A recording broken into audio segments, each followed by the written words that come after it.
आज एक नई क्विज ऑन एंजाइम्स आपके लिए लेकर के हाजिर हुआ हूं,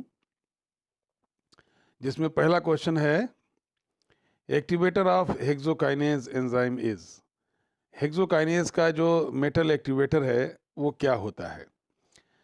तो हेक्सोकाइनेज हम सब जानते हैं कि ग्लूकोज से ग्लूकोज 6 फास्फेट बनाता है, ग्लाइकोलाइसिस की स्टार्ट करता है और कई जगह इस्तेमाल होता है। और ये बेहद इम्पॉर्टेंट एंजाइम है रेस्पिरेशन में का, जहाँ तक सवाल है, और भी कई ग्लूकोज की जो मेटाबॉलिज्म है उसमें इस क्वेश्चन का इस्तेमाल होता है, इस एंजाइम का इस्तेमाल होता है। और इसका जो एक्टिवेटर है वो है magnesium plus plus magnesium 2 positive. So option B is correct. The activator of hexokinase is magnesium. दूसरा क्वेश्चन आपके सामने है कि कोएंजाइम ए, जैसे सभी एंजाइम्स के लिए कोई ना कोई कोएंजाइम होता है, और ये कोएंजाइम्स जो होते हैं ये ऑर्गेनिक कंपाउंड होते हैं।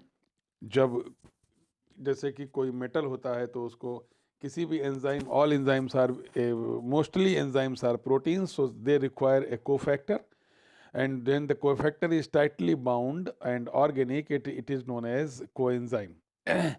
So coenzyme A belongs to pantothenic acid, that is vitamin B5. So the answer D is actually correct. और ये बेहद इम्पॉर्टेंट क्वेश्चन है, डिफरेंट कॉम्पिटिशन्स में अक्सर पूछा जाता है। तो याद रखिएगा कि the coenzyme A belongs to pantothenic acid vitamin B5, which is a very important question. So the answer D is correct. Third question आपके सामने है, ट्रिप्सिन इज सीक्रेटेड बाय। तो ये आप सब जानते हैं कि during the digestion, when the fat deposition is actually being done by the enzyme secreted by bile juice, and the protein is degraded by the enzyme trypsin. So the digestion of protein requires trypsin. It is from the between the small and large intestine, and it is secreted by pancreas. And pancreas is a gland which is both endocrine and exocrine. So the correct answer is D, pancreas. Pancreas से trypsin का secretion होता है। तो ये बेहद important question ये भी है और कंपटीशंस में अक्सर पूछा जाता है। So you all must know that the trypsin enzyme is secreted by pancreas. Correct answer is option D, pancreas. Fourth question आप देखते हैं, ये एंजाइम कमीशन जो है, हर एंजाइम कमीशन में क्लास, सब क्लास, सब क्लास, इनके लिए एक नंबर दिया है। हर एंजाइम के लिए उन्होंने एक नंबर दिया है। यहाँ पर आप देख सकते हैं एक एंजाइम नंबर आपको दिखाई दे रहा होगा, EC2.7.1.2। ये जो नंबर है ये स्पेशल एंजाइम कमीशन के द्वारा दिया गया है, और जिस एंजाइम को ये नंबर दिया गया है उस एंजाइम का नाम है हेक्सोकाइनेज। तो फिर आपको बता दूं मैं कि एंजाइम कमीशन ने ये जो नंबर दिया है, इसमें इन्होंने एंजाइम का क्लास, उसका सब क्लास, उसका सब क्लास, शुरुआत के 3 नंबर तो इस पे डिपेंड है। So the correct answer is the option C, hexokinase. EC2.7.1.2 is a number given by enzyme commission to enzyme hexokinase. पांचवा क्वेश्चन जो आपके सामने आता है ये बेहद बेहद इंपॉर्टेंट है। Which of the following use molecules other than oxygen.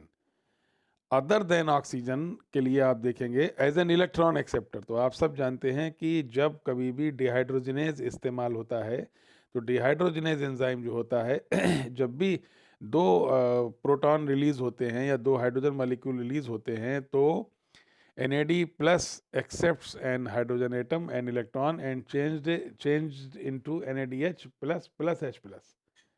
तो NADH plus H plus में चेंज करने के लिए dehydrogenase enzyme it does not use oxygen as electron acceptor. All other options like oxidases, oxygenases, peroxidases, ये सब जो है वो कहीं ना कहीं ऑक्सीजन को एक्सेप्ट करते हैं, लेकिन Dehydrogenase is correct answer of this question. छठा क्वेश्चन अगर आप देखते हैं, which of the following enzyme link two molecules without involvement of ATP? The answer is synthesis. Synthase is enzyme which link two molecules without involvement of ATP. ATP के involvement के बिना ये दो मॉलिक्यूल को लिंक करता है, जिसको हम कहते हैं सिंथेसिस. और अभी आगे एक एंजाइम और आपके सामने आएगा जिसका नाम होता है सिंथेटेजेस. तो सिंथेटेजेस जो होता है वो ATP का इस्तेमाल करता है, और सिंथेटेजेस लाइगेज होता है. लेकिन सिंथेसिस ये it links two molecules without involvement of ATP. So the correct answer is option B, synthesis. This is the correct answer. So answer B is correct, without involvement of ATP. Seventh question यहाँ पर जाता है कि जो इसकी बात मैं अभी आपके सामने कर रहा था, एक तो आपने ऊपर पढ़ा सिंथेसिस, इसके बाद आप पढ़ते हैं सिंथेटेज. यानी which of the following is a ligase and this requires energy. जब लाइगेज है, दो बॉन्ड को जोड़ने का काम करेगा, दो न्यूक्लियोटाइड को जोड़ने का काम करेगा. So it is a ligase and this requires energy, and this enzyme is synthetase. This is very good example. One is synthesis that does not require ATP. Another is synthetase. It does require ATP and it is a ligase. So the correct answer is option 1, synthetase. So आपको इन दोनों में अंतर पता लगा होगा, synthase and synthetase. इन दोनों में से synthetase जो है वो ligase है and thus requires energy. So correct answer is option 1, synthetase.